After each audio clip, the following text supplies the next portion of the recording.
En réalité, en France, il y a eu un manque de pédagogie, d'une part, sur la manière dont on devait aborder les questions énergétiques et ensuite la question électrique. On confond souvent mix énergétique et mix électrique, donc d'une part la production d'électricité et d'autre part la production d'énergie. En réalité, ces questions-là, elles ont été entretenues par les politiques qui ont souvent gardé cette question-là comme étant une logique de souveraineté et une logique d'affirmer leur position au travers de l'opinion publique.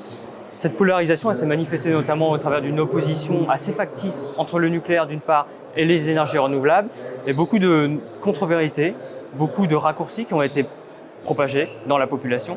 Là, on est dans une situation où, de par l'urgence et du fait qu'on est dans des échelles de temps différentes, on est en train, petit à petit, de s'orienter dans un débat qui va pas peut-être s'apaiser, mais qui va au moins permettre de faire la lumière sur la manière dont on doit repenser notre rapport à l'énergie et faire des choix pour l'avenir qui vont permettre de concilier potentiellement énergie renouvelable et nucléaire.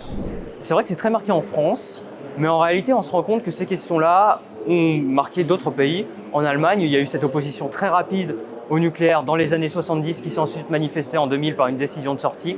En Autriche, ils sont allés jusqu'à construire une centrale nucléaire, mais ne jamais l'utiliser. Donc en réalité, ce n'est pas seulement propre à la France, c'est surtout que la France, il y a eu une forte logique jusqu'à présent médiatique qui s'est concentrée sur ces questions-là et qui a polarisé en une grande partie du débat.